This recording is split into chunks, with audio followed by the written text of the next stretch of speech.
Bhagavad Gita is a book of mankind's collected experience of and answers to life's most basic questions. Who I am, from where do I come, what is my purpose and destiny, and most practically, how do I find happiness?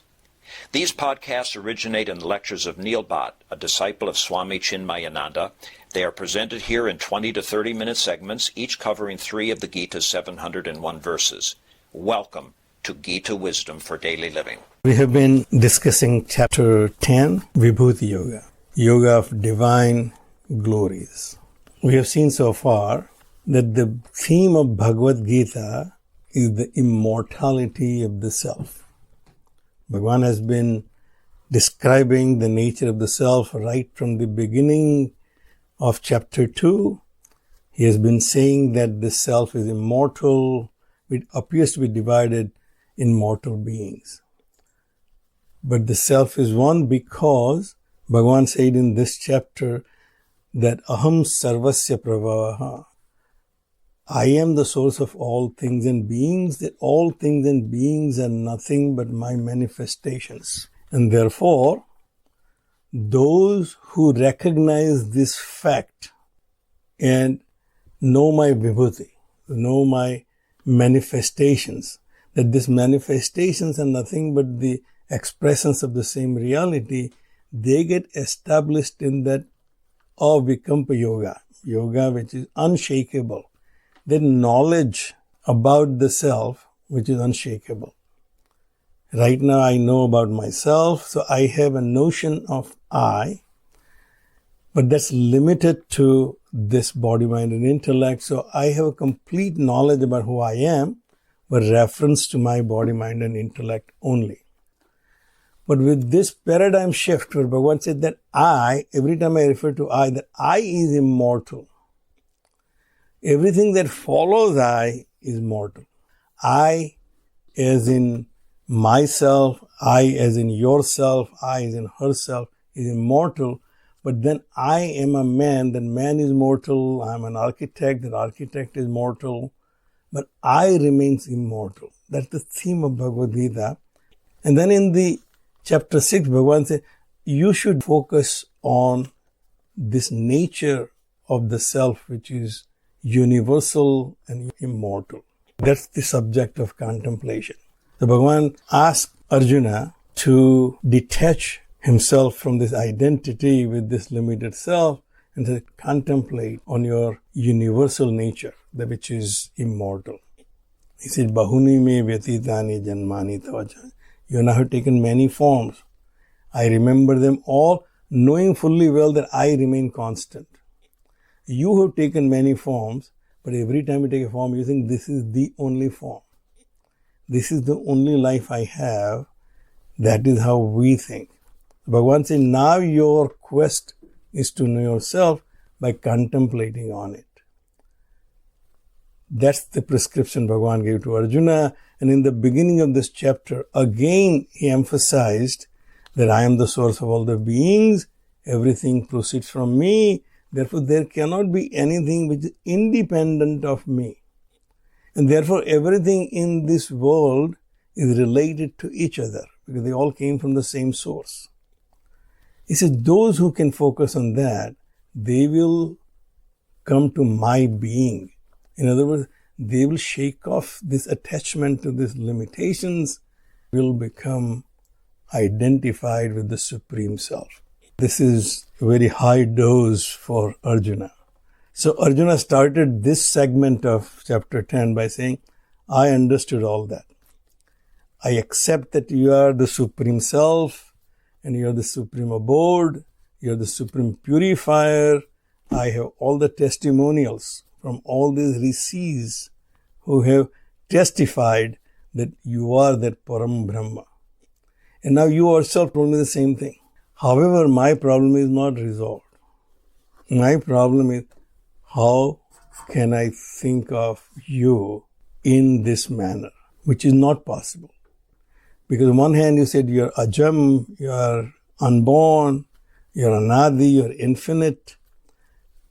On other hand, you want me to contemplate on that something which is not material, something which is not objectified, How can I do that? So he made this plea to Bhagavan saying, Vistarenam katham vidyam aham yogihi tvam sada parichintayan. All that I understood, or rather believed, but not understood. I believed all the testimony, but I do not understand it. I take it for granted, as I told last time. I listen to all those videos about quantum mechanics and I believe it. Whatever they found, because I have trust in them, that they are not bluffing. Therefore, I believe in them. Do I understand it? No, I don't understand it, because without knowing the mathematics of how to get there, it is not possible. Bhagavan, I am not capable of knowing your universal self. I believe in it because of Shraddha. As Bhagavan Shankaracharya defines Shraddha as Guru Vedanta Vakya Adisu Vishwas.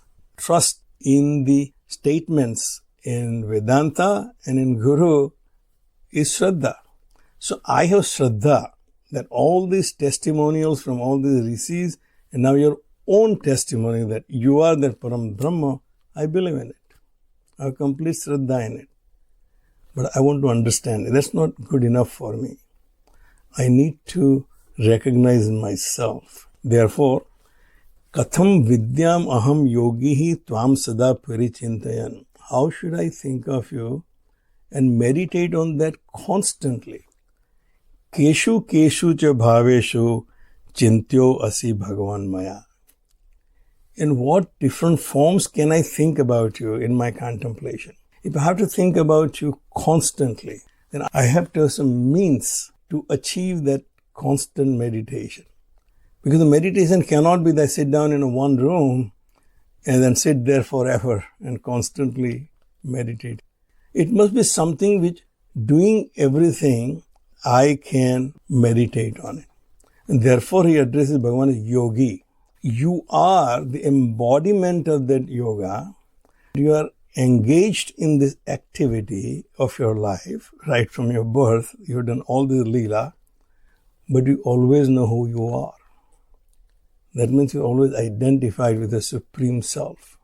How I can do that? What is the method that you prescribe so that I can also do that? I do my job, I go to work, I live my life, and still think about you constantly. Therefore, I should have many objects as you. Keshu keshu cha bhavesu. In what different forms can I think of you? You tell me, if the Rama good enough, Brahma good enough, Vishnu good enough, but that will be limited. I will not be able to do it constantly. Because once I'm engaged in something else, my mind will run away in that direction. There is no guarantee that my mind can focus on one particular object for 24 hours. My mind has the nature of wandering from one object to another. If you give me enough objects to focus on you, then maybe there is a chance that I will be able to think about you constantly. And therefore, Bhagavan, you tell me which different forms I can think about. It's a practical difficulty Arjuna is expressing, which we face when we listen to this discourse about thinking about God all the time. Well, all the time thinking about God, you have to see God in everything that I do, and everything I encounter, and everything I perceive. You have learned in previous chapters, his apara, lower prakriti is this astada prakriti.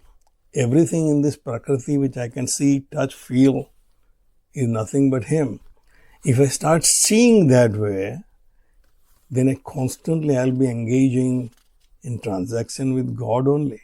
Because everything I touch is nothing but him, everything I see is nothing but him. Bhagavan, you tell me which forms I should focus on. That's Arjuna's simple request.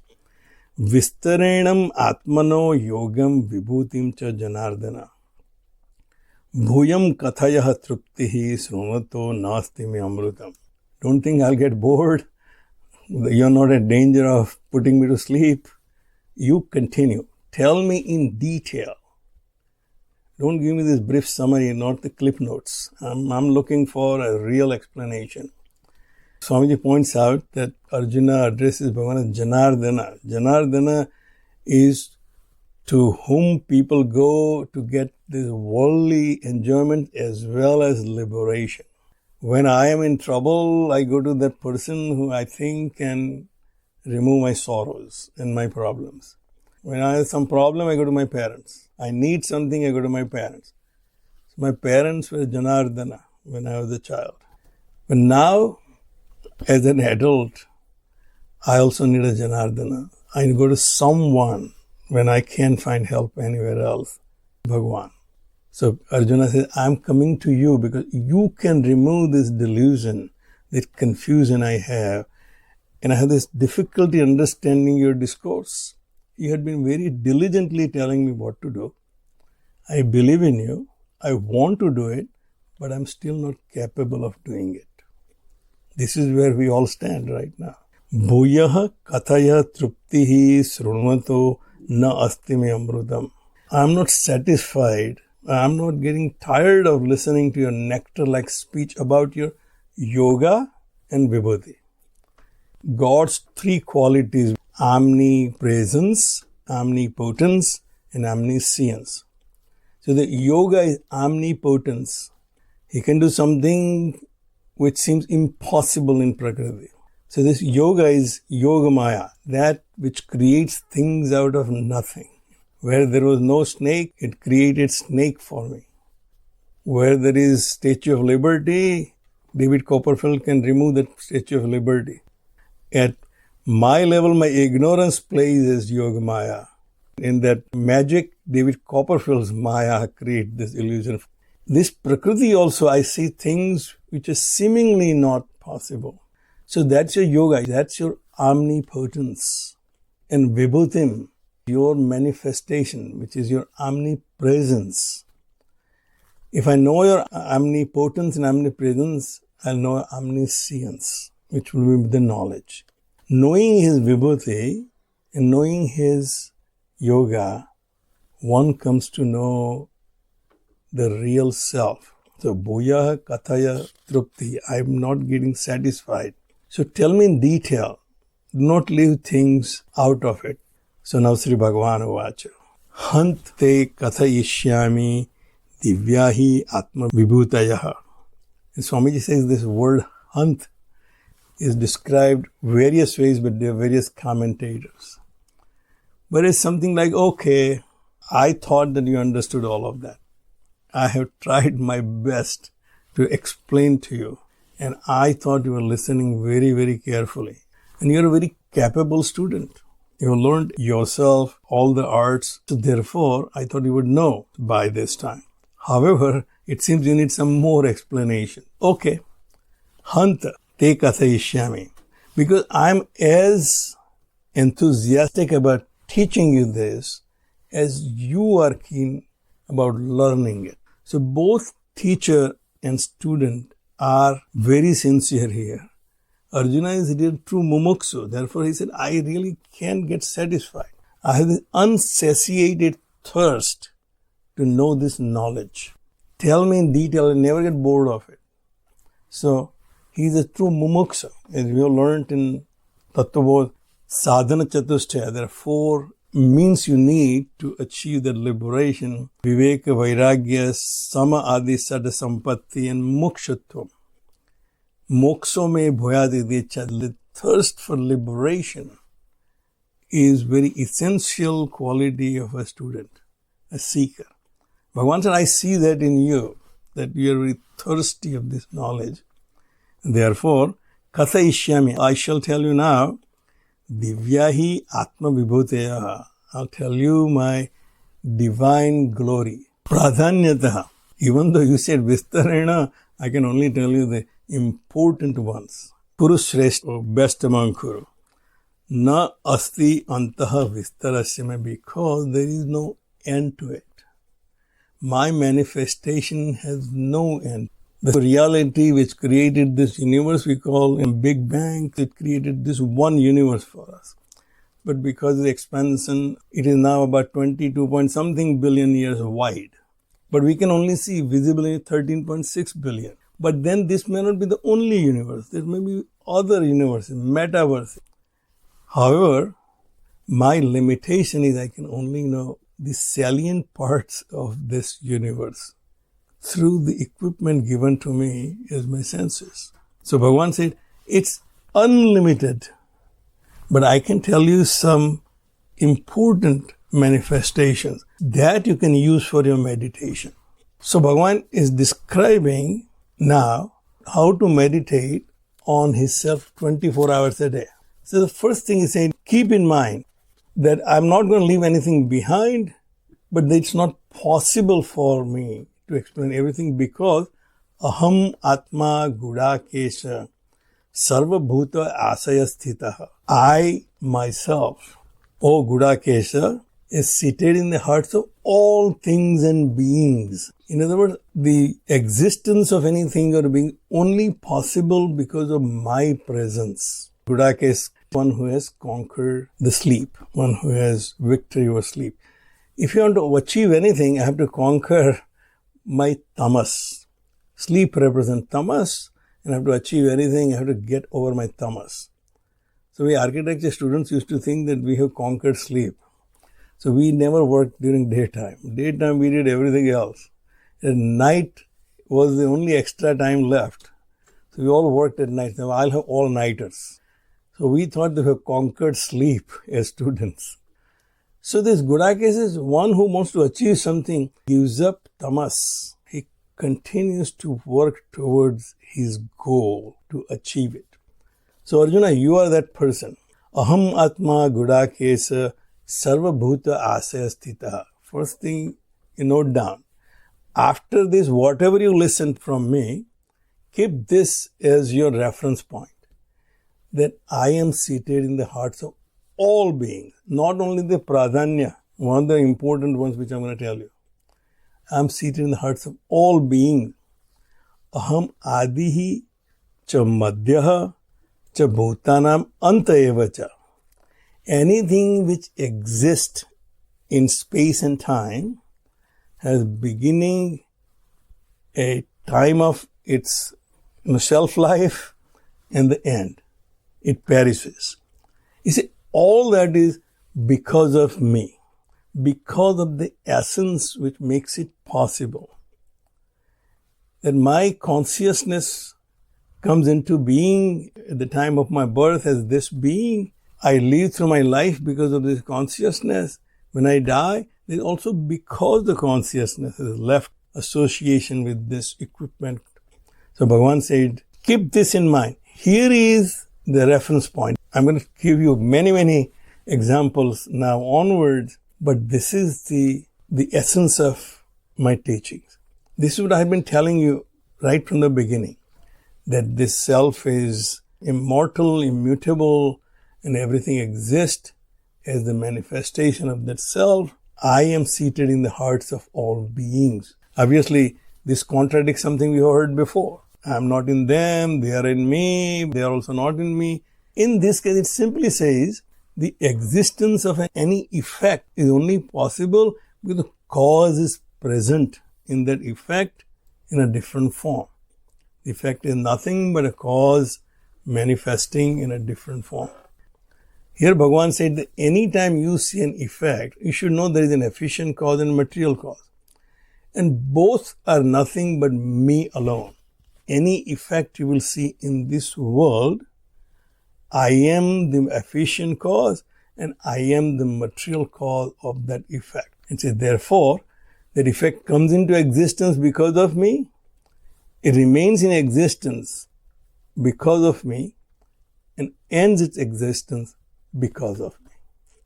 You keep that in mind, you will understand what I'm trying to tell you in the rest of the chapter. With that, I'll stop right here. If you find this podcast helpful, please support it by donating any amount by going to the episode's website at neilbhatt.podbean.com or at chinmayarichmond.org. Thank you. Om Sarve Bhavantu Sukhina Sarve Santu Niramayaha Sarve Bhadrani Pashyantu Ma kaschid dukkha bhag bhavet. Om Shanti Shanti Shanti. Hari Om. Shri Gurubhyo Namaha. Hari Om.